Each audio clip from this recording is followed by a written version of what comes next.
السلام عليكم ورحمة الله وبركاته. الحمد لله وكفى وسلام على عباده الذين اصطفى. أما بعد فأعوذ بالله من الشيطان الرجيم. بسم الله الرحمن الرحيم. وقال ربكم ادعوني أستجب لكم. وقال النبي صلى الله عليه وسلم الدعاء مخ العبادة.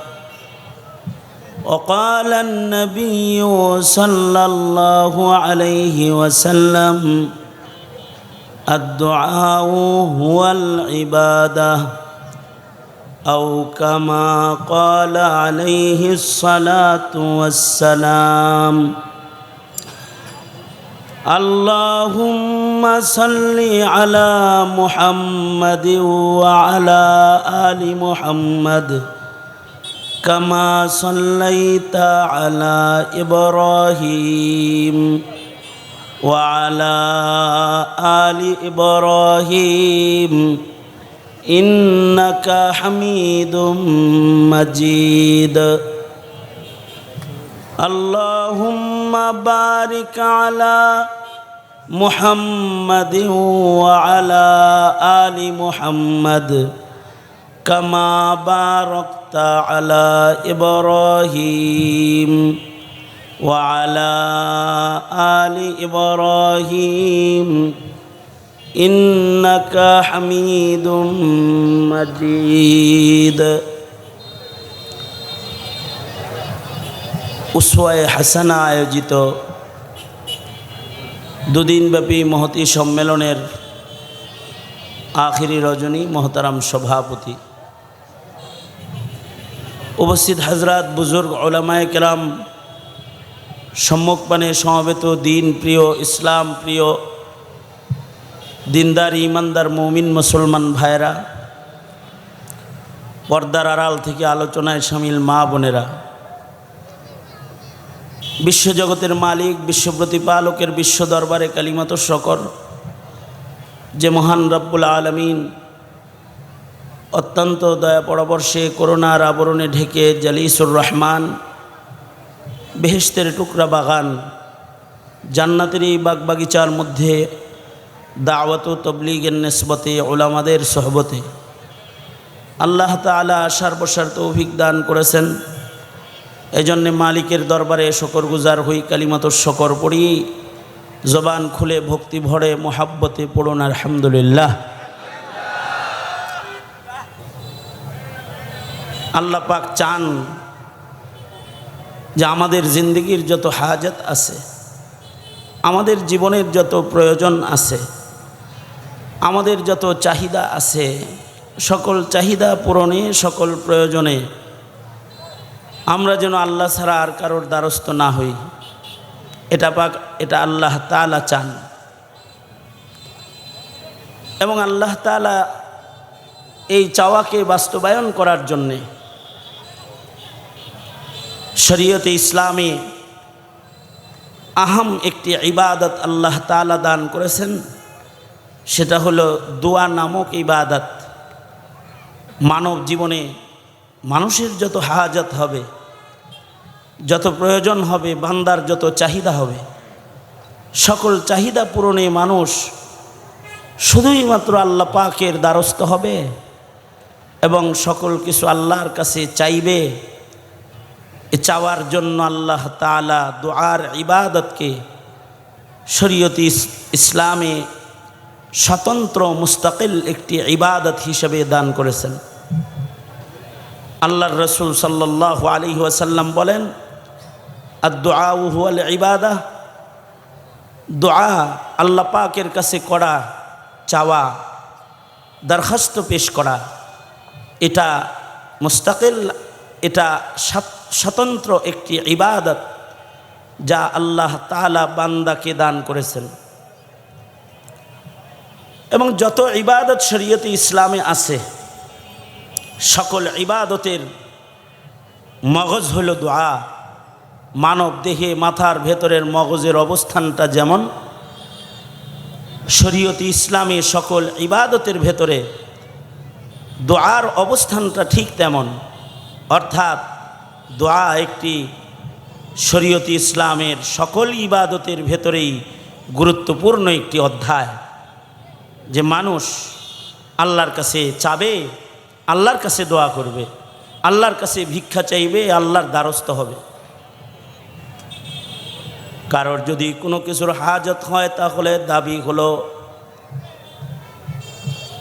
সবচেয়ে কাছে যিনি তার কাছে চাবে তাহলে তাড়াতাড়ি পাবে। আল্লাহ বলেন ওয়ানাহনু আকরাবু ইলাইহি মিন হাবলিল ওয়ারিদ। আল্লাহ পাক বলেন বান্দা আমার চাইতে তোমার কাছে আর কেউ নাই।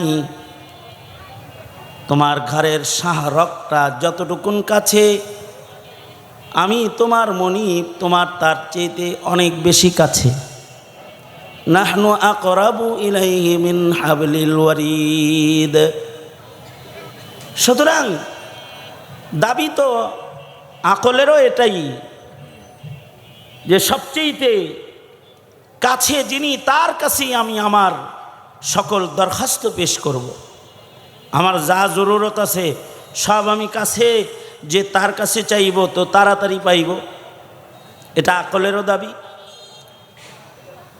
সবচেয়ে বড় কথা হলো আমার প্রয়োজন, আমার যা দরকার, এটা যিনি মিটাইতে পারবেন তার কাছে চাইব। যার আমার প্রয়োজন মিটানোর যোগ্যতাই নাই তার কাছে চাওয়ার তো কোনো দরকার আমার নাই। মানুষের সকল প্রয়োজন মিটানোর একমাত্র কাদের মতলক মালিক যিনি, তিনি হলেন আল্লাহ, যে সব প্রয়োজন মিটাইতেই তিনি সক্ষম। আল্লাহু আকবার, জোরে করে বলেন। অর্থাৎ বান্দার জীবনে যত রকমারি প্রয়োজন আছে সকল প্রয়োজন এইগুলো মিটাইবার, পূরণ করার একমাত্র যোগ্য কে? আওয়াজ করে বলেন বুঝে থাকলে। একমাত্র যোগ্য যিনি আমার সব প্রয়োজন মিটাইতে পারেন তিনি হলেন আল্লাহ। কারণ মানুষের কাছে কিছু আছে কিছু নাই, কারোর কাছে কিছুই নাই। কিছু আছে হের কাছে কাপড়ও নাই, লুঙ্গিও নাই, ঠিক না? দেখছেন এরকম লোক, এর কাছে কিচ্ছু নাই, লুঙ্গিটাও নাই। কিছু মানুষ আছে তার কাছে কিছু আছে কিছু নাই, যা আছে তা আরেকজনকে দেওয়ার নাই। যা আছে এটা তারই দরকার, চাইলে কয় আমি নিজেই খাই জুম্মার খিচুড়ি, আর তুমি আমার কাছে চাইছ, মাথা মতো ঠিক আছে নি? যাও চাও, তার কাছে চাও যার কাছে দেওয়ার মতো আছে, তাহলে তুমি পাবা। আবার যার কাছে আছে কখনো কখনো তার হাতেও দেওয়ার যোগ্যতা নাই,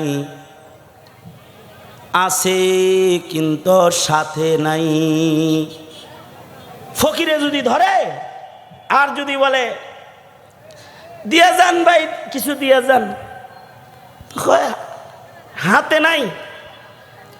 বন্ধু টাকা ধার চেয়েছে, পকেটে নাই, পকেটে টাকা নাই, খালি পকেট, পকেট নাই, ব্যাংকে আছে। সময় মতো দেওয়ার মতো যোগ্যতা যখন তখন চাইবে, আর দেওয়ার যোগ্যতা থাকার পরেও নাই। আছে কিন্তু 1000 টাকার একটা নোটই আছে, এটা ভাঙ্গায় 10 টাকা দেওয়ার টাকা নাই, তো কয় ভাঙতি নাই। কিন্তু মহান মালিক এমন এক খাজানায় বসে রয়েছেন, এমন এক খাজানার মালিক হলেন আমার আল্লাহ, যার এই সকল কোনো অজুহাত উচ্চারণের কোনো দরকার নাই, দুনিয়ার সব মানুষ শুধু না, ইনস জিন সকল মাখলুক যদি একসাথে ভিক্ষার ঝুলি আল্লাহর কাছে পেতে চায়, আর সবার চাওয়া যদি আল্লাহ তাআলা এক মুহূর্তের ভেতরে সাথে সাথে সবার চাওয়া পূরণ করে দেয়, তারপরও আল্লাহর খাজানা থেকে এক জাররার কমিও আসবে না। এমন খাজানাওয়ালা যিনি চতুর চালাক, যে সে তো তার কাছেই চাইবে। এ কারণে এমন খাজানা লইয়া যে বয়ে থাকে, তার কাছে কেউ যদি না চেয়ে আরেকজনের কাছে চায়, তখন তিনি নারাজ হয়ে যায়। আল্লাহর রসুল বলে, আল্লাহর কাছে না চাইলে আল্লাহ নারাজ হয়। আল্লাহু আকবার। মানুষের কাছে চাইলে নারাজ হয়, একজন আছে তার কাছে না চাইলে তিনি নারাজ হয়। আওয়াজ করে বলুন, তিনি কে? আল্লাহ। তার কাছে না চাইলেই তিনি নারাজ হয়ে যায়। हर घड़ी देने को वो तैयार है, जो न मांगी उससे वो बेजार है। हर घड़ी देने को वो तैयार है, जो न मांगी उससे वो बेजार है। जो न मांगे उससे वो बेजार है। সকল সময়, সকল মুহূর্তে, সকল হালতেই তিনি দেওয়ার জন্য বসে আছেন, দিয়া খুশি। যে চায় তাকে দিয়ে খুশি হয়, আর যে না চায় তার উপরে তিনি নারাজ হয়। তিনি হইলেন আমার মালিক আল্লাহ। সুতরাং চতুরতা তার কাছেই চাওয়ার মধ্যে। এ কারণে হাকিমুল উম্মত মুজাদ্দিদুল মিল্লাত শাহ আশরাফ আলী থানভী রহমতুল্লাহি আলাইহি বলেন, তোমার যদি জাররা থেকে জাররা কিছুর জরুরত হয়, তাও আল্লাহর কাছে চাও। অর্থাৎ তোমার জুতার ফিতা ছিঁড়া গেছে, তোমার জুতার ফিতাটাও তুমি আল্লাহর কাছে চাও। মনে মনে ভাবতে পারেন, পকেটে টাকা আছে, দোকানে জুতা আছে, ফিতা আল্লাহর কাছে চায় লাভ কি?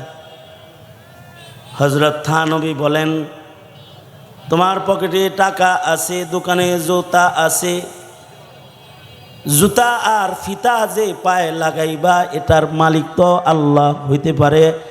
দোকানে যাওয়ার পথে কেটে এটা তিনি রেখে দিবেন।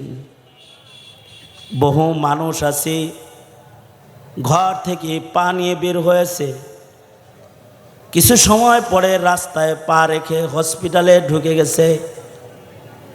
ওই মহান মালিক, যার কাছে তোমার পা আমানত, চাইলে তোমাকে লুলা বানাইতে পারেন, যখন তখন তোমাকে প্যারালাইসিস করে ঘরে ফেলে দিতে পারেন। জুতা পরার যোগ্যতাই তোমার নাই, পরবা কোথায়? তাই চাও তার কাছে, যিনি পড়তে দিবেন তার কাছে চাও।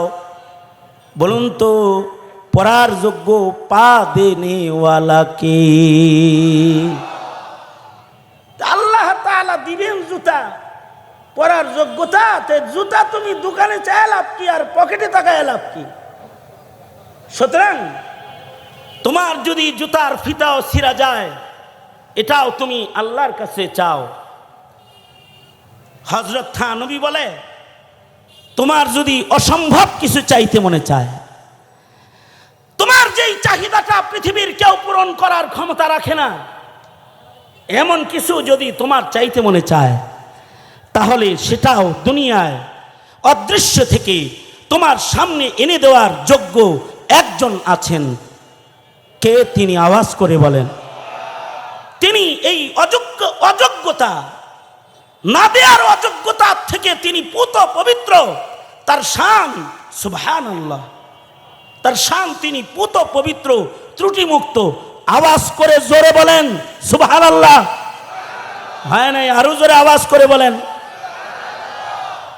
কারণ তার কোনো দোষ নাই, তার কোনো অযোগ্যতা নাই।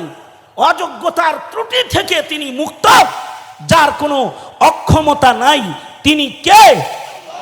আরো জোরে আওয়াজ করে বলেন। তোমার সকল অযোগ্যতার থেকে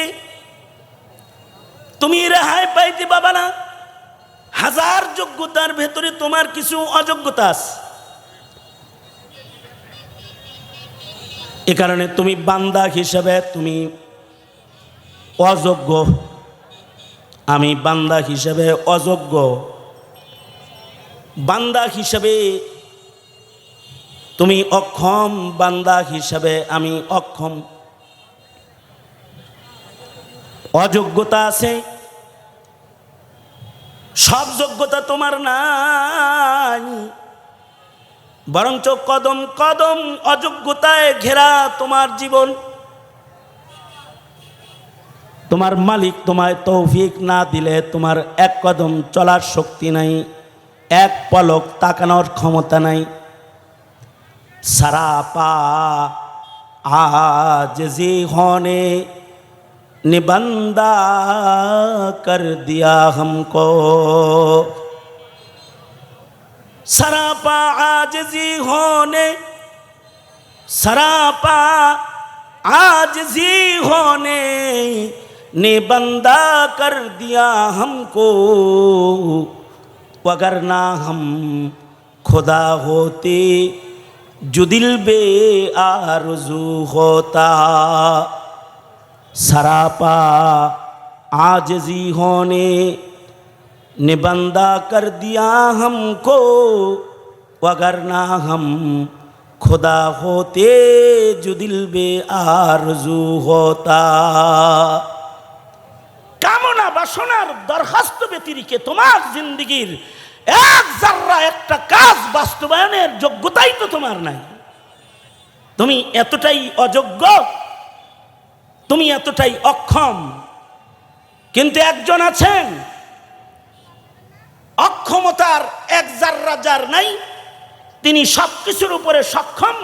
ওয়া হুয়া আলা কুল্লি শাইইন কাদির। তার শান হলো সক্ষমতা, তার শান। তিনি সক্ষম, অক্ষমের লেশমাত্রা তাকে ছয় না। আওয়াজ করে বুঝে থাকলে বলুন তিনি কে? আল্লাহ তাআলা।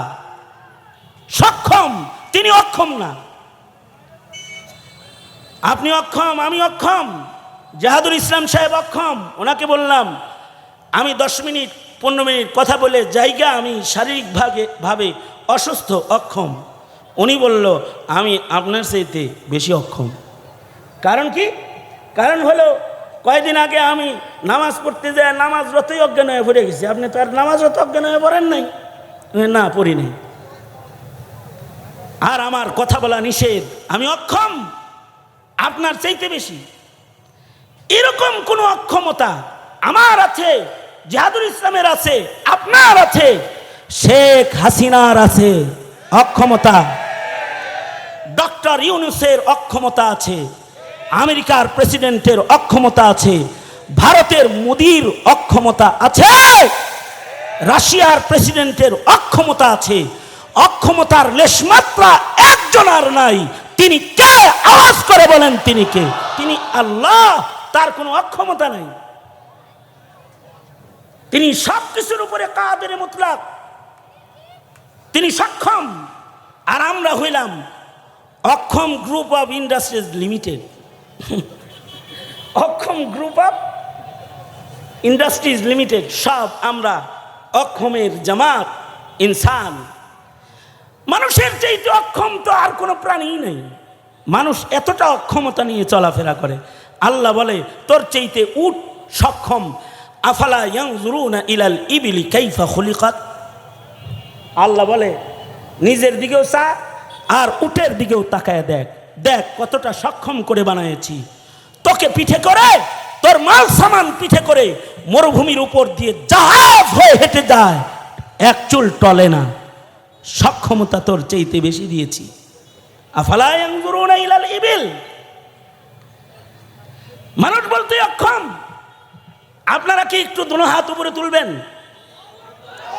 আপনাদের জায়গা ছোট কিন্তু আপনারা লোক বেশি। কারণও আছে বেশি হওয়ার। একই সাথে অনেক মেহমান পাইতেছেন। হাফিজুর রহমান সিদ্দিকী সাহেব আছে, ওনারে দেখতে আইছেন, সুতরাং লোক বেশি। আপনারা যদি কথা বলেন ডানে বামে, কথাগুলোর আওয়াজ স্টেজে চলে আসে, স্টেজ খুব কাছে। কারণ আমি অক্ষম, ওই যে অক্ষম গ্রুপ অফ ইন্ডাস্ট্রিজ লিমিটেড, আপনার আওয়াজ আসলে আমার কথা হারায় যায়। দোনো হাত উঁচা করেন, এবার আঙ্গুল খুলেন, নাড়াচাড়া দেন, এবার জবান খুলেন, আওয়াজ করে সক্ষম মালিকের গুণগান গান বলেন সুবহানাল্লাহ। এর চেয়ে আওয়াজ জমা নাই।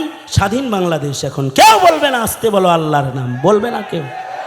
বলেন আওয়াজ করে সুবহানাল্লাহ, জোরে করে বলেন, জোরে চিল্লে আওয়াজ করে বলেন আলহামদুলিল্লাহ। যার কোনো বদনাম নাই, বদনাম নাই, এই হাত নামান। এতক্ষণ ধরে রেখে কথা বলতে কষ্ট হবে আপনাদের। বদনামের অভাব নাই, যতক্ষণ বদনাম করতে পারে নাই ততক্ষণ করে নাই, কিন্তু এখন ছাড়ার কোনো কায়দা নেই। অক্ষমতার বদনাম দিয়ে ভরা, যত বড় চেয়ারে থাকে তত বড় অক্ষমতায় ঘেরা।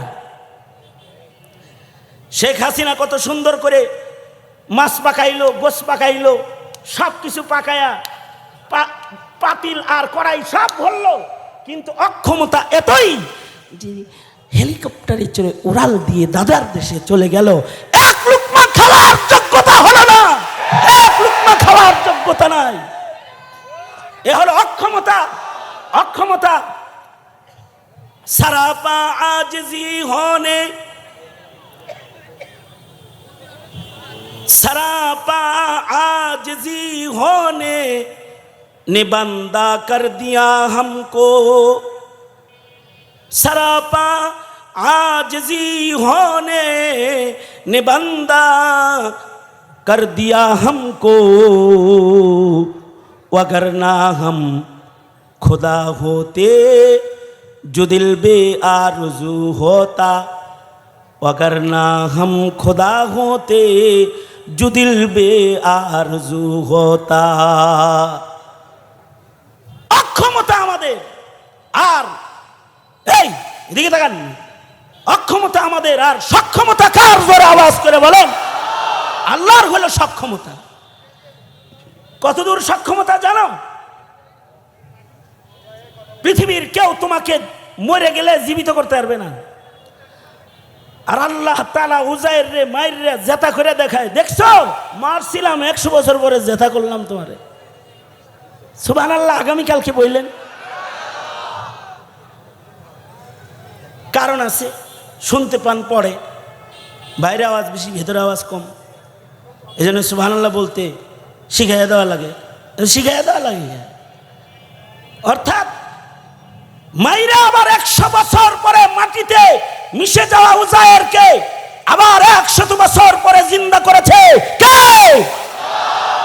পৃথিবীর কোন মানুষের এই সক্ষমতা আছে? জোরে আওয়াজ করে বলেন। শুধুই মাত্র তিনি মানুষ মরার পরে জীবিত করে তা না, সাহাবী যুদ্ধের ময়দানে যাইতেছেন, গাধার পিঠে সওয়ার হয়ে সাহাবী যুদ্ধে যাইতেছে।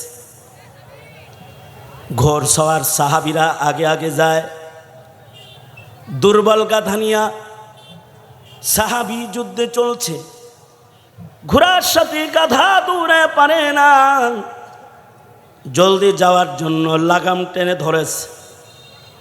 গাধা দৌড় দিয়া গর্তে পা পড়েছে, পা উঠাইতে যে প্রেসার বাইরা মরুভূমির ভেতরে গাধা পড়ে গেছে। শুধু পড়ে গেছে না, মরে গেছে। গায়ে হাত দিয়ে দেখে সাহাবী, গাধার দেহে প্রাণ নাই। সাহাবী 2 হাত উঁচু করে আল্লাহর কাছে বলে, ওগো আল্লাহ, আমার গাধার দেহে প্রাণ নাই, মরে গেছে, কিন্তু মালিক 2 পায়ে হেঁটে শত শত মাইল দূরে যুদ্ধে অংশগ্রহণ করার দৈহিক যোগ্যতা সক্ষমতা আমার নাই। ওগো আল্লাহ, তোমার দ্বীনের জন্য, আলায়ে কালিমাতুল্লাহর জন্য যুদ্ধ করতে আমার মরা গাধার প্রাণ দরকার আবার। ওগো আল্লাহ, তুমি তো মরাকে জিন্দা করনে ওয়ালা, কাদেরে কুদরতুদারি, কাদেরে কুদরতুদারি, हरचे खाही आकुनी मुर्दारा तू जान बख्शी जिंदारा बेजाकुनी युही व युमीत व हुआ अला कुल्ली शैइन कदीर कादरे कुदरतुदारी हरचे खाही आकुनी कादरे कुदरतुदारी हरचे खाही आकुनी मुर्दारा तो जान बख्शी जिंदारा बेजाकुनी मुर्दारा तो जान बख्शी जिंदारा बेजाकुनी। साहाबी दुई हाथ पेते रब्बे जलालेर काছে ওই জাত আর কিবরিয়া মালিক আল্লাহ, যার অক্ষমতা নাই, তার কাছে হাত পেতে বলে, ওগো আল্লাহ, আমার মৃত গাধায় প্রাণ দেওয়ার ক্ষমতা একমাত্র তোমার আছে। তুমি যদি আমার গাধারে প্রাণ দাও, তোমার লাশ নাই, কিন্তু আমি বান্দার লাভ আছে, যুদ্ধে অংশগ্রহণ করতে পারবো। যদি শাহাদাতের পেয়ালা পেয়ে যাই, বিনা হিসাব তোমার কাছে পৌঁছতে পারবো। আল্লাহ, তুমি না তোমার বান্দারে ভালোবাসো। আল্লাহ, তোমার কাছে তোমার বান্দা পৌঁছার স্বার্থে ওগো আল্লাহ, তুমি মৃত গাধাটাকে এখন এই মুহূর্তে জীবিত করে দাও, আমি যুদ্ধে যাব। সাহাবীর দোয়া একদিক দিয়ে শেষ হয়েছে, দোয়া শেষ হয়েছে, আর আল্লাহর কুদরতে মরা গাধা জীবিত হইয়া লাভ দিয়ে দাঁড়ায় গেছে। এইরকম দরখাস্ত পূরণ করনে ওয়ালা একজন আছে, তিনি হলেন আল্লাহ। আল্লাহ বলে, আমি যদি তোর এমন দরখাস্ত পূরণ করনে ওয়ালাই হই, তাইলে বান্দাকে ডাকস কেন? উদউনি আস্তাজিব লাকুম, তুই আমাকে ডাক দে, তোর কি দরকার? যে প্রয়োজনে ডাকবি, লাব্বাইক ইয়া আবদি, আমি হাজির আছি দেওয়ার জন্য তোকে। তুই আমার কাছে চা, আমি দাতা মালিক তোকে দেব। আল্লাহু আকবার বলেন। এই কারণেই নবী জীবনের 63 বছরের সিরাতের ভেতরে কথা খুব পরিষ্কার।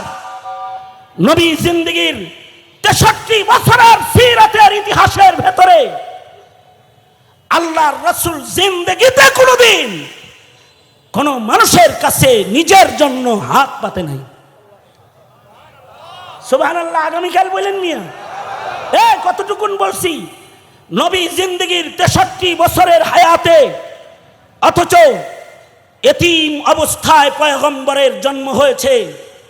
6 বছর বয়সে বাপ হারিয়েছে। সন্ন সারা অবস্থায় সাইয়্যিদুল মুরসালিন নবীর মানব জীবনের যাত্রা শুরু হয়েছে। তারপরেও 63 বছরের সিরাতের কোন চিপায় চাপায় কোন জায়গায় একটি চিত্র এমন তালাশ করে পাওয়া যাবে না যে সরওয়ারে দু আলম নবী নিজের জাতে নবুয়তের ব্যাপারে, নিজের জাতের ব্যাপারে পয়গম্বর নিজের জন্য কারোর কাছে হাত পেতেছে, এমনটি চিত্র 63 বছরের হায়াতের ভেতরে আবিষ্কার করা সম্ভব নয়। আল্লাহর রাসূল বলেন, ইদা সাআলতা ফাসআলিল্লাহ, ইদা সাআলতা ফাসআলিল্লাহ। আল্লাহর নবী বলেন, এই বান্দা, তোর যদি কিছু লাগে, তোর যদি কিছু জরুরত হয়, তুই তোর রবের কাছে চা। যার কাছে চাইলে তুই পাবি, যার কাছে সব আছে তার কাছে চা। আল্লাহু আকবার বলেন। আরো জোরে আওয়াজ করে বলেন আল্লাহু আকবার। তোর যা জরুরত আছে সব তুই তার কাছে চা। এমনকি আল্লাহর রাসূল পেটে কখনো কখনো পাথর বাঁধছেন, তারপরেও কারোর কাছে খাবার চান নাই, নিজের জন্য চান নাই। আমি যেটা বলতেছি সেটা হলেই এ কারণেই নবীজি কখনো চেয়েছেন, নিজের জন্য চান নাই, পেটের জন্য চান নাই, নিজের গায়ে জামা পরার জন্য চান নাই। নবীজি কখনো নিজের ঘর বানানোর জন্য কারোর কাছে হাত পাতেন নাই। হ্যাঁ, পেতেছেন কখন কোন এলাকায় দুর্ভিক্ষ লেগেছে, ইমান ছেড়ে দিতে পারে, হাত পেতে রাসূল বলেছে কিছু আছে কি দাও, ওদের কাছে পাঠায়া দেই। ক্ষুধার যন্ত্রণায় দুই পাথর পেটে বেঁধে আল্লাহর রাসূল কদম কদম চলছেন, তারপরেও কারোর কাছে নবীজি চেহারাটা শুকনো, মুখে এটা উচ্চারণ নাই যে আমার পেটে খাবার নাই। আবু বকর এসে জামা উঠায়া দিয়া কয়, আল্লাহর নবী ক্ষুধার যন্ত্রণা দেখেন, পেটে পাথর বাঁধছি। এবার রাসূল আবু বকরকে সান্ত্বনা দিতে তার হাতটা নিজের পেটে ধরায়া দিয়া বলে, একটা বাঁধছ, দেখো কয়টা বাঁধছি। তখনও নবীজি বলে না নিজের খাবারের কথা। তখন নবী যার ঘরে খাবার আছে জানতেন তাকে বললেন, ক্ষুধার্ত সাহাবীরা তার রাসূলের সাথে খানা খাবে, অর্থাৎ যারা ক্ষুধার যন্ত্রণা বরদাস্ত করতে পারবে না তাদের জন্য রাসূল মুখ খুলে বললেন, তোমার ঘরে কি কিছু আছে, থাকলে ওইটা জবাই করে নাও, আমি দল ধরে আইতাছি। বুখারী প্রমাণ করে আল্লাহর রাসূল দল ধরে তখন সাহাবীর ঘরে গিয়েছেন এবং সকলকে নিয়ে খাবার খেয়েছেন। সেখানেও মুজিজা প্রকাশ পেয়েছে। খাবার হলো অল্প, থুথু মোবারক ঢেলে দিয়েছেন, অল্প খাবারে শত শত মানুষের খাদ্যের বারাকা। হাবিবে কিবরিয়ার থুথুর বরকতে আল্লাহ তাআলা খাবারের ডেকচির ভেতরে দান করেছেন, নিজের জন্য চান নাই। অর্থাৎ সাইয়্যিদুল মুরসালিন নবীর 63 বছরের সিরাত আবিষ্কার করে সোয়াল ভিক্ষা চাওয়া আবিষ্কার করা সম্ভব নয়। কারণ সোয়াল ভিক্ষা চাওয়া জায়েজ আছে, কিন্তু আবগাজ। আল্লাহর নবী বলেন, ক্বালা রাসূলুল্লাহি সাল্লাল্লাহু আলাইহি ওয়াসাল্লাম, قال رسول الله صلى الله عليه وسلم أبغض الحلال عند الله اثنان، أبغض الحلال عند الله اثنان، السؤال والطلاق। আল্লাহর রাসূল বলেন, আল্লাহর হালালের বাজারের ভেতরে দুইটা হালাল আছে, যে হালাল দুইটি হালাল বটে কিন্তু নিকৃষ্ট হালাল। অর্থাৎ এই দুইটি হালাল হালাল হলেও মহান আল্লাহ এই দুই হালালের এক হালাল কেউ পছন্দ করেন না। একটা হালাল হলো আসওয়াল, একটা হালাল হলো কারোর কাছে সায়েল হওয়া। দেন ভাই দেন, 2 কেজি আটা দেন, 3 কেজি চাউল দেন। সায়েল হওয়া, ভিক্ষুক বনান। শুধুই মাত্র এই সোয়াল নবীর জীবনে নাই তা নয়, নবীজি নিজের রক্তকে ওসিয়ত করেছেন, এরে আমার খানদান, এই সাইয়্যিদের কাফেলা যারা খানদানে নবী, নবী খানদানে যাদের জন্ম, কিয়ামত পর্যন্ত আমার খানদানের মধ্যে সোয়ালকে আমি নিষেধ করে গেলাম। যন্ত্রণায় জান দিবি কিন্তু তোরা সোয়াল নামক আবগাজ জিনিসকে গ্রহণ করবি না। নিকৃষ্ট হালালকে তোরা নিজেদের প্রয়োজন মিটানোর মাধ্যম বানাইবি না। কারণ হালালের বাজারের ভেতরে সোয়ালের চাইতে নিকৃষ্ট আর কোনো হালাল নাই।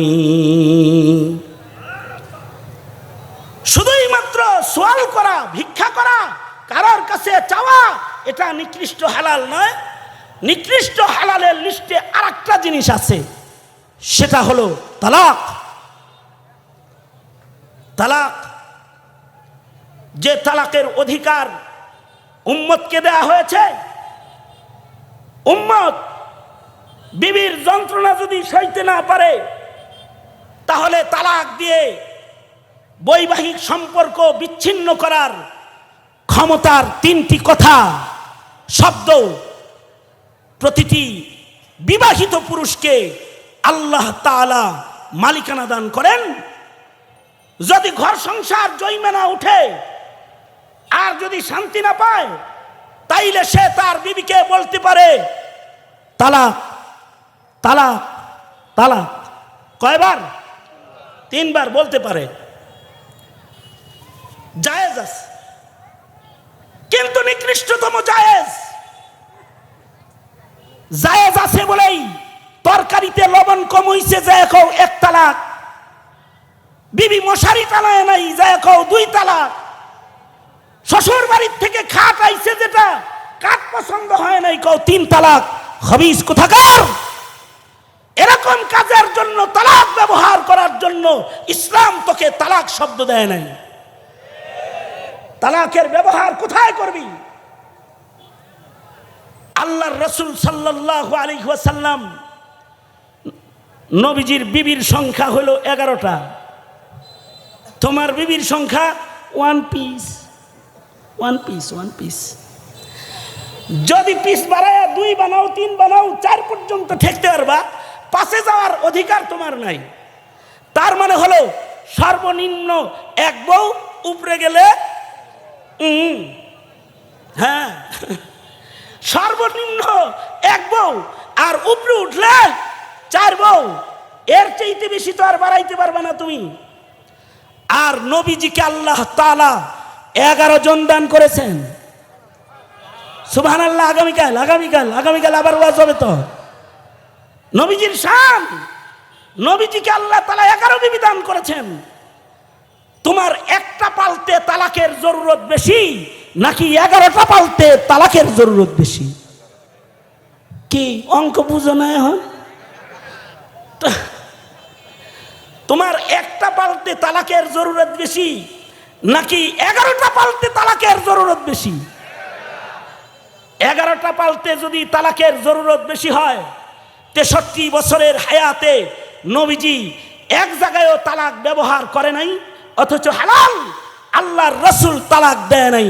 আবগাজ হালাল, এটা হালাল হলেও হারামের সাদের সাথে লাগিয়ে রয়েছে। এইটাকে সচরাচর ব্যবহার করার মতো অধিকার নেই। এ কারণে নবী 11 বিবির ভিতরে তালাক ব্যবহার করে নাই। মনে মনে তুমি ভাবতে পারো, নবীর মনে হয় তালাক দেওয়ার মতো পরিবেশ কায়েম হয় নাই। না, বিষয়টা তা না। যুদ্ধের ময়দানে নবী বিবি লয়ে গেছে, আয়েশা সিদ্দিকার উপরে জেনার তহমত লাগাই দিয়েছে। তোমার তো জেনার তহমত লাগে না। একজনে বলছে তোর বউরে একজনের চোখ টিভি দিছে, চোখ টিভি দিছে তাই বললা 1 তালাক। অথবা একজনে বলল তোর বউরে একজনে মেসেজ দিছে, মোবাইলের মেসেজ দেখা তুমি বললা 3 তালাক। সত্যতা যাচাই করার মতো সুযোগ তোমার হয় নাই। কিন্তু সরওয়ারে দো আলম মুহাম্মদুর রাসূলুল্লাহ সাল্লাল্লাহু আলাইহি ওয়াসাল্লাম, তিনি সাইয়্যিদুল মুরসালিন, তার বিবিকে জেনার তহমত লাগায় দিয়েছে মুনাফিকেরা। আল্লাহর রাসূল রাগ হয়ে বিবিরে তালাক দেয় নাই। দিন যায়, কিছুদিন পরে আল্লাহর রাসূল নিজের বিবিরে বলে, যাও বাবার বাড়ি চলে যাও। মাস চলে যায়, আয়েশার সাথে নবীজির কোনো কথা নাই, আয়েশাও কোনো কথা বলে না। আবু বকর বলে, মা আয়েশা, নবীজি তোকে পাঠায় দিল আর চলে এলি, তুই কি কোনো কথা বলবি না? আয়েশা সিদ্দিকা বলে, না বাবা, কোনো কথা নাই। কথা যদি বলতে হয় তো আমার মালিক তো বলবেন, আমার কোনো কথা নাই। আয়েশা সিদ্দিকার কোনো মুখে উচ্চারণ নাই। মাস গড়ায় যাইতেছে, সরওয়ারে দু আলম গমগীন পেরেশান। আল্লাহর নবী হেসে কথা বলতে পারছেন না। 1 মাস নবী পত্নীর ওপরে জিনার তুহমত লেগেছে।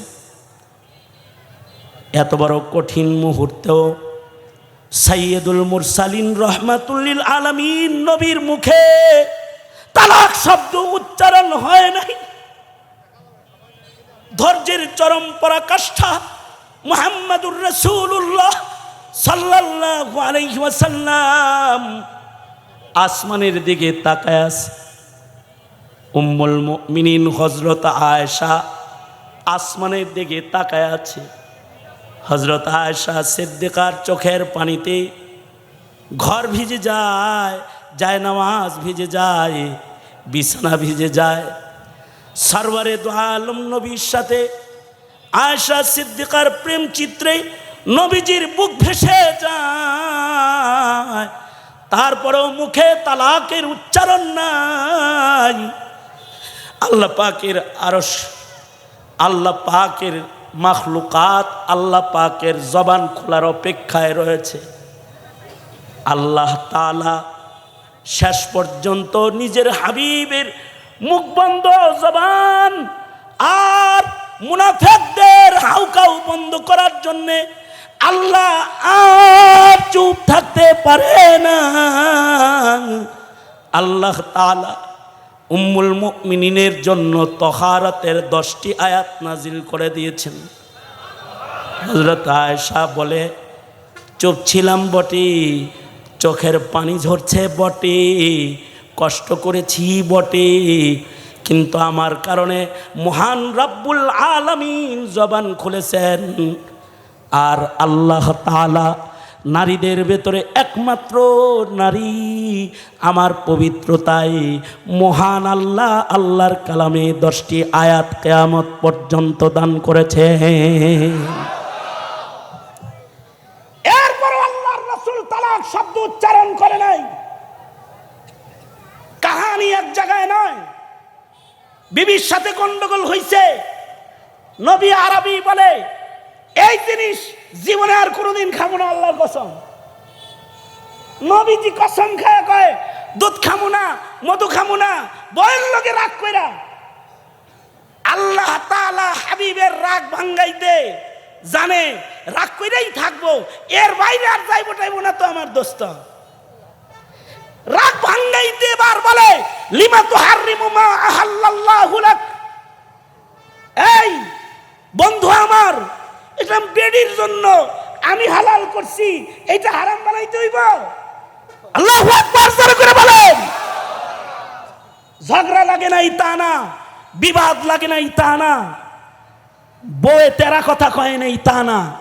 হযরত উম্মুল মুমিনিন বলে, আমি না বুঝে মৃত্যুর আগেও নবীজিকে কষ্ট দিয়ে ফেলেছি। মৃত্যুর আগে কি কষ্ট?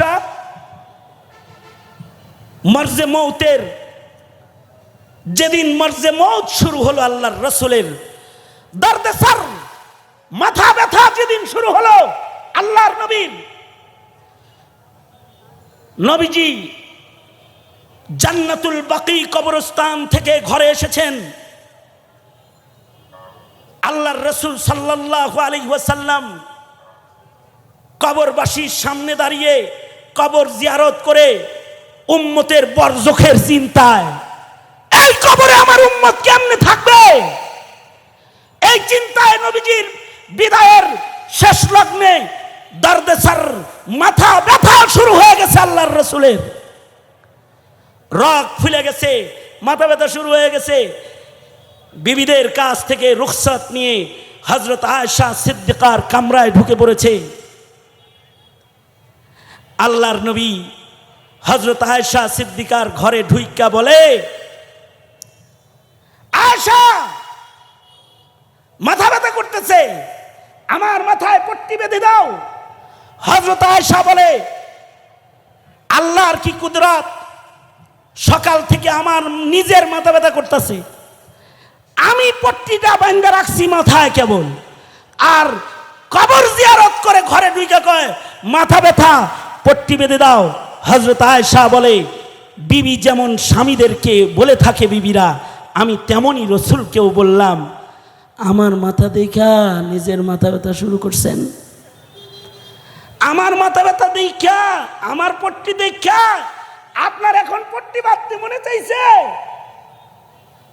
আল্লাহর রাসূল মুস্কি হেসে দিয়ে বললেন, না আয়েশা, এমনটা না, মাথা ব্যথা, পট্টিটা বেঁধে দাও।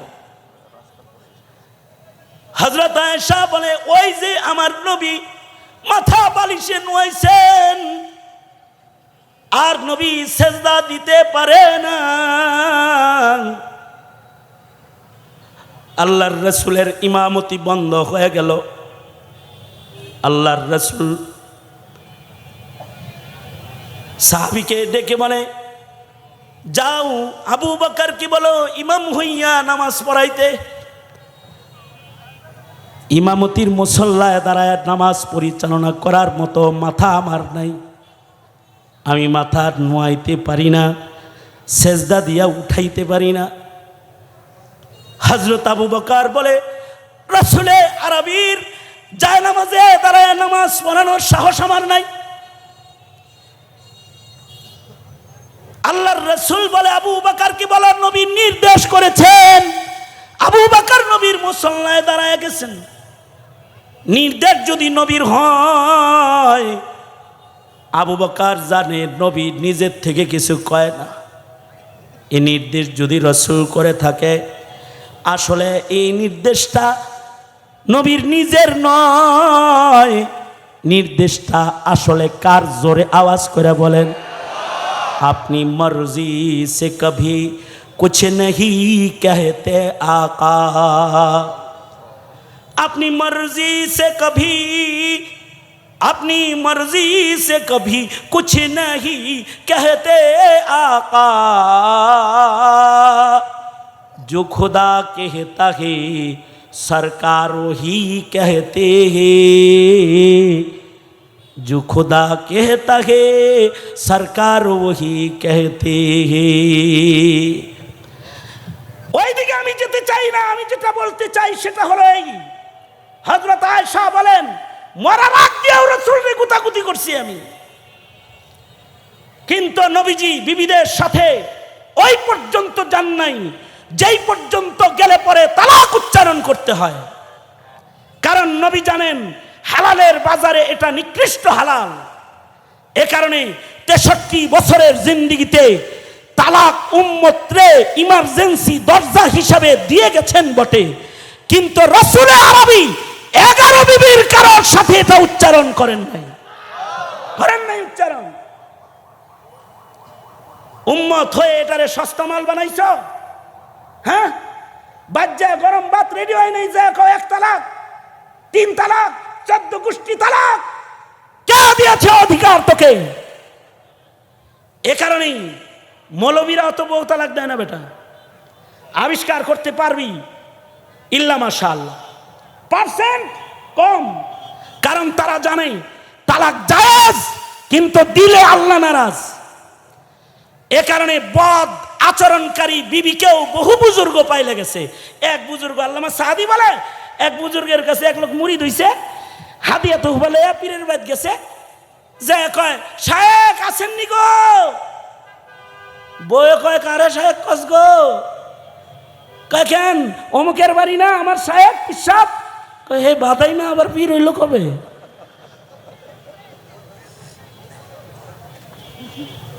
যা তাড়াতাড়ি এখান থেকে, কিসের পীর দিছে একদম। হে বেটা যায় আর কয় নবী বলছে যে তার বউয়ের কাছে ভালো, হে আল্লাহর কাছে ভালো। কার কাছে মরি দিয়েছি এটা?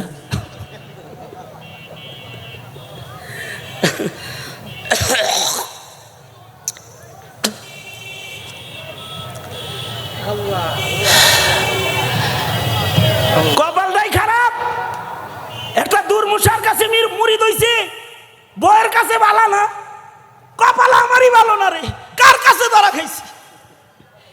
এই দুঃখ করতে করতে রাস্তা দিয়া যায়। কিছু দূর যাওয়ার পরে দেখি পিসাব বাঘের পিঠে সওয়ার হইয়া গুখরা সাপড়ে চাবুক বানায়া বাঘের ঘোড়া বানায়া আইবার লাগছে। আস্তে করে কোন সুবহানাল্লাহ, আর একটু আস্তে কোন, কারণ আপনারাও তো বাঘের পিঠে উঠছেন কয়েকবার। হয় নাই, আস্তে বললে চলবে না, সমস্যারে কেউ জবান বন্ধ না রেখে চিৎকার করে বলুন সুবহানাল্লাহ। মুরিদ দেখা কয় যেই না চেহারা নাম রাখছি পিয়ারা, বাইত পারে না, জঙ্গলের বাঘের উপরে উঠছে। কেউ হযরত চৌপায়া বাঘের পিঠে উঠছেন, কিন্তু ঘরে দুই পায়া দেয় রকম কে?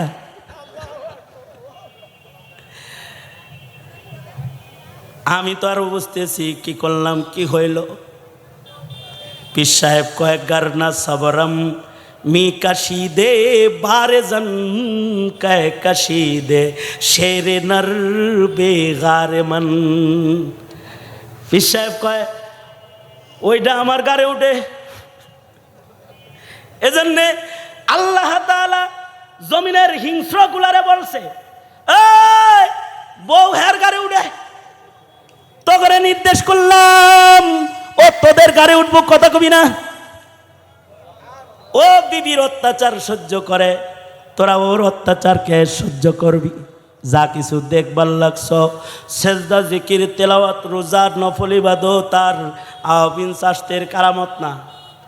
যেই কারামত চোখে দেখবার লাগছ, এটা ওই বেডাঙ্গা বিড়ির অত্যাচার সহ্য করার কারামতি।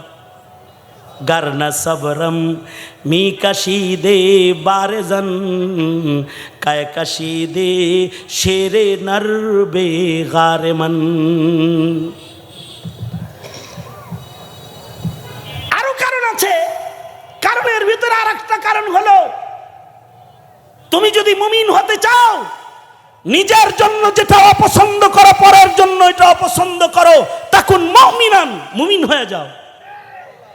আল্লাহর রাসূল বলে তোমার লেগা ভালো পছন্দ করো, আর আরেকজনের লেগা খারাপ, তুমি মুমিন না। আল্লাহর ওলি নিজের বদ বিবিরে তালাক দেয় না, বদ আচরণ সহ্য করে। কারণ হলো এইটা আরেক ভাইয়ের ঘরে যায় আমারই এক মুসলমান ভাইকেই তো জ্বালাইব, যন্ত্রণাটা আমাকেই দিয়ে যাক, আমি ইমানদারের লিস্টে আল্লাহর খাতায় চলে যাই।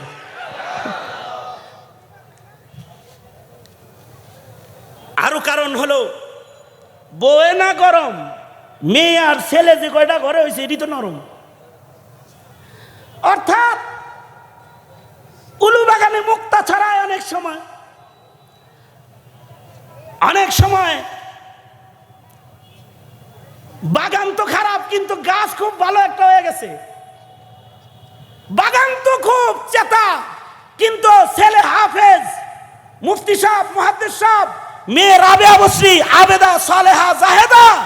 এবার বাপ চিন্তা করে এইটারে এখন যদি তালাক দেই, তাইলে এই বাচ্চাগুলা বড় হয়ে বলবে মার মাথা খারাপ ছিল, আব্বারও কি মাথা খারাপ ছিল নাকি, তালাক দিছে কে?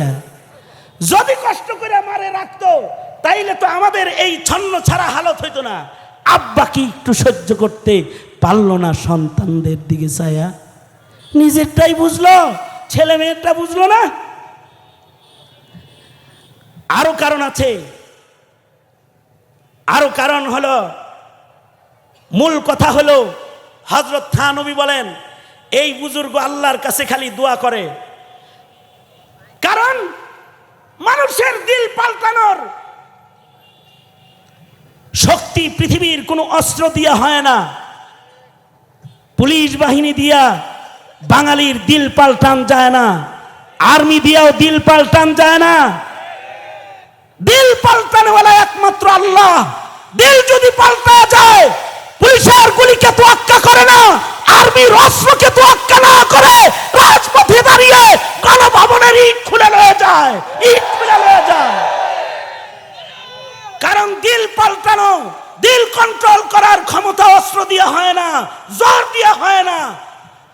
তবে দিল যদি আল্লাহ পাল্টায়, গাড়ির মোড় ঘুরতে দেরি লাগে, মানুষের দিল ঘুরতে দেরি লাগে না। আল্লাহু আকবার কাবীরা, দেরি লাগে না। এই কারণেই হযরত আবু হুরায়রা আল্লাহর রাসূলের কাছে, আবু হুরায়রা যা কয়, আল্লাহর নবী, মা আমারে অত্যাচার করে, গায়েব মায়ের দাগ। ওগো আল্লাহর নবী, আমার মা মাওলা পছন্দ করে না, আমার মা মুহাম্মাদুর রাসূলুল্লাহ পছন্দ করে না। আবু হুরায়রা বলে, ওগো আল্লাহর নবী, আমি জানি দিলের মালিক মহান আল্লাহ। ওগো সরকার,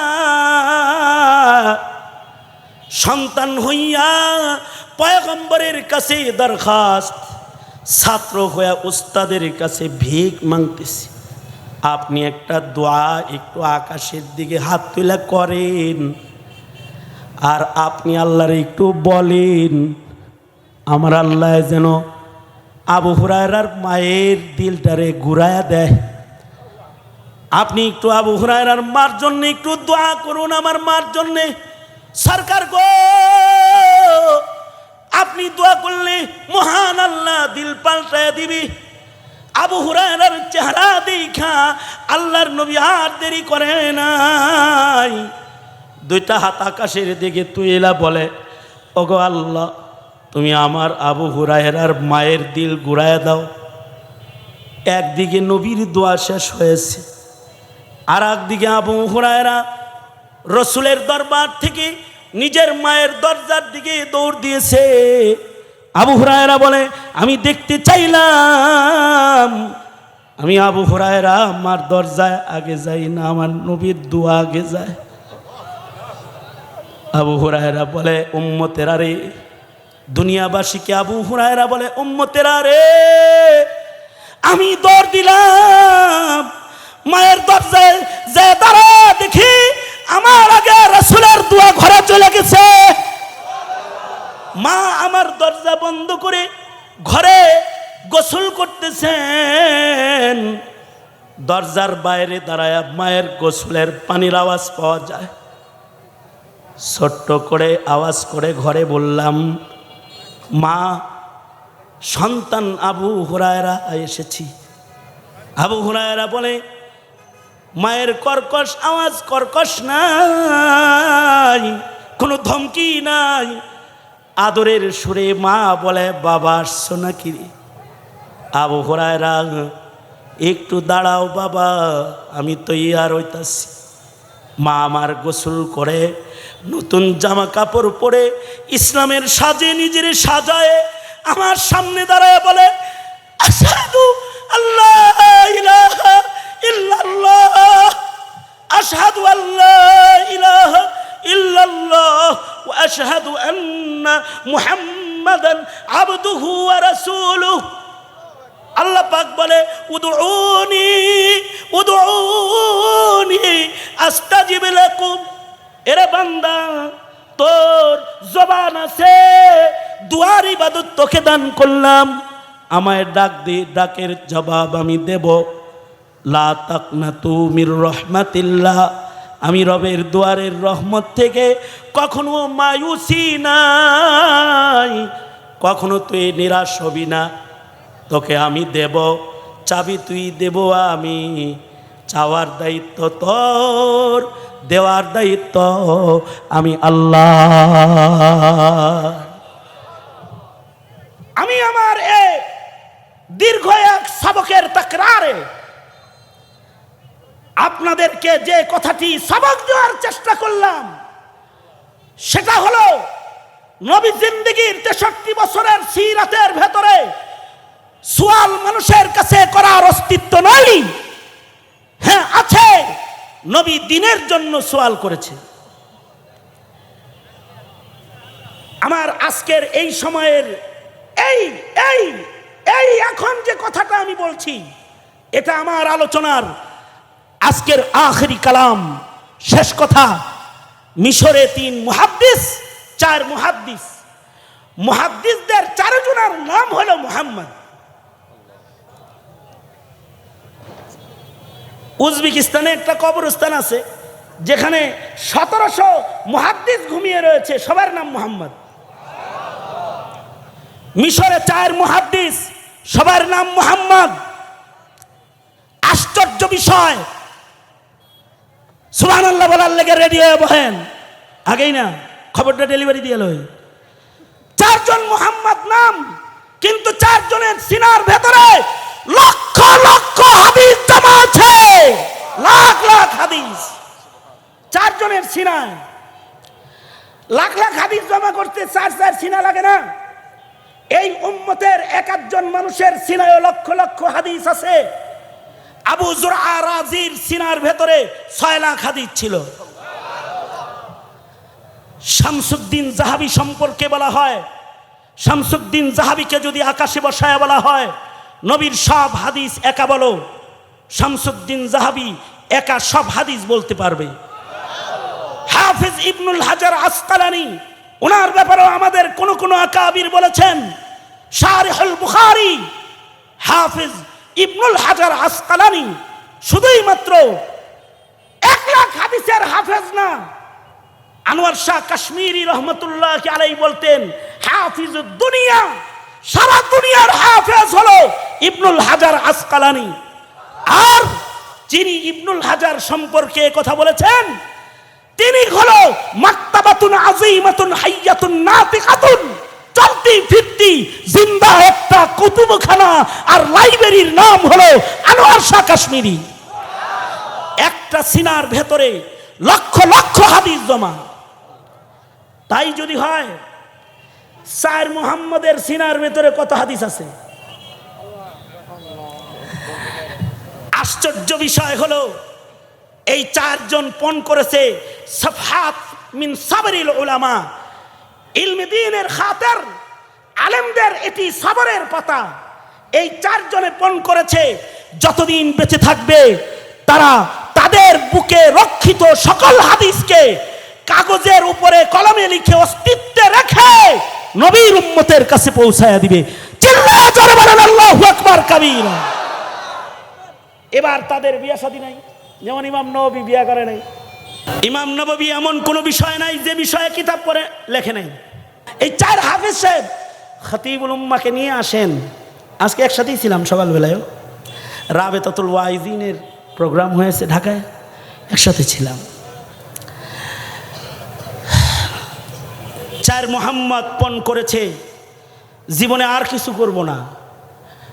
আল উলামাউল উজ্জাব আল্লাযীনা আসারুল ইলম আলা জিওয়াজ, শেখ আব্দুল ফাত্তাহ আবু গুদ্দা রহমতুল্লাহি আলাইহির আলাদা একটা কিতাবের নাম। এই কিতাবের ভেতরে তিনি ওই লোকদেরকে জমা করেছেন যারা ইলম হিফাজত করতে গিয়ে বিয়ে করেন নাই, বৈরাগী না রেলমন্ত্রীর মতো। ইলমে দ্বীনের খাতির তারা বিবাহ বর্জন করেছেন। এইরকম 4 মুহাম্মদ বসে গেছে, তাদের নিয়ত হলো বুকের ভেতরে যা হাদিস আছে এগুলো সব কলমের দ্বারা খাতায় পাতায় লিখে দিবে। কিন্তু এই যুগের কলম না, তো মুখে বলবে আর টাইপিং হইতে থাকবে। আগের যুগের কলম, দোয়াতের ভেতরে কলম ঢুকায়া কলম বাইর করে এক অক্ষর করে লিখতে হয়। 1 হাদিস লিখতে আধা ঘন্টা চলে যায়, কখনো 1 ঘন্টা চলে যায়, কখনো 3 ঘন্টা চলে যায়। বড় হাদিস এক কাব ইবনে মালিকের রিওয়ায়াত যদি লিখতে চায় কলম ভেঙে যাবে, বহু লেখা শেষ হবে না। দুঃখ যন্ত্রণা সহ যেই রিওয়ায়াত কাব ইবনে মালিক তার দুঃখের কথা লিখেছেন, কাশ যদি এরকম হতো, অবহেলা না করে খালি তবুকের যুদ্ধে যাইতাম গা, তাইলে 45 দিন বয়কট অবস্থায় মদিনায় কথাবিহীন থাকতে লাগতো না আমার। এগুলো বলতে গিয়ে কলম ভেঙে যায়, জবান দুর্বল হয়ে যায়, লিখতে গেলে কলম ভেঙে যায়। সেই মুহাদ্দিসরা হাদিস লিখবে এত সস্তা, এত সোজা। কলম শেষ হয় কিন্তু লেখা শেষ হয় না। সিনায় আছে লাখ লাখ, লেখার জন্য তো বসছে, কয়েক মাস লেখার পরে টাকা পয়সা যা ছিল সব শেষ। মুহাদ্দিস তো মুহাদ্দিস, নবীর নামের নাম। তাদের পণ হলো আলেম কারোর কাছে হাত পাততে পারে না। আমরা চারজন মুহাদ্দিস নবীর হাদিস লিখতেছি, হাত পাততে পারুম না, ভিক্ষা করা যাবে না। চারজনের ভেতরে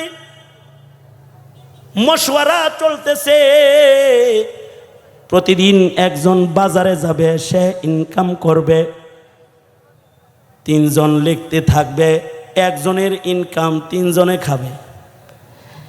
মুহতামিম সাহেব ভিক্ষা করবে আর জাকাত কালেকশন করবে, আর 25 জনে মিলা খালি ছাত্র পড়াবে। চারজনের ভেতরে একজন কুলির কাজ করবে, তিনজনে লিখবে। প্রথম দিন কে যাবে? এক একদিন এক একজন যাবে। আজকে পয়লা দিনের কাজ কে করতে যাবা? পেটে ক্ষুধা, কলম চলে না, একজন কাজে যাও। সন্ধ্যা রাত্রে মশওয়ারা হলো, চারজনের ভেতরে একজন বাজারে যাবা। কে যাবে? লটারি দাও। চারজনের বাবার নাম সহ লেখে লটারি দিয়েছে।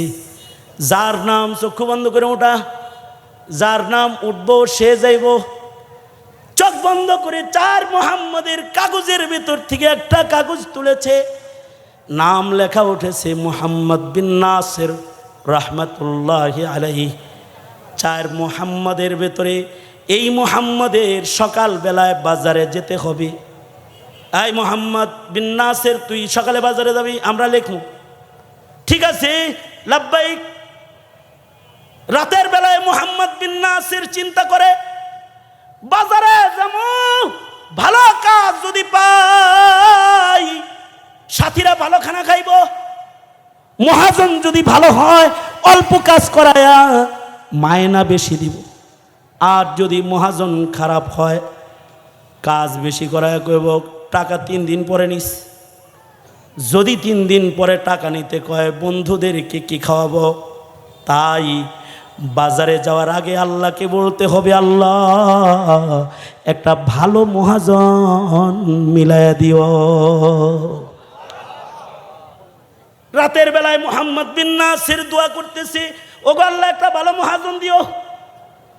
সকাল বেলায় ইশরাকের নামাজ পড়ে 3 মুহাম্মদ কাগজ কলম নিয়ে বইছে। মুহাম্মদ বিন নাসির বাজারের দিকে রওনা করেছে। কিছু দূর যাওয়ার পরে দেখে উটের পিঠ ভরে খাবার নিয়ে কাফেলা একটা আসতেছে।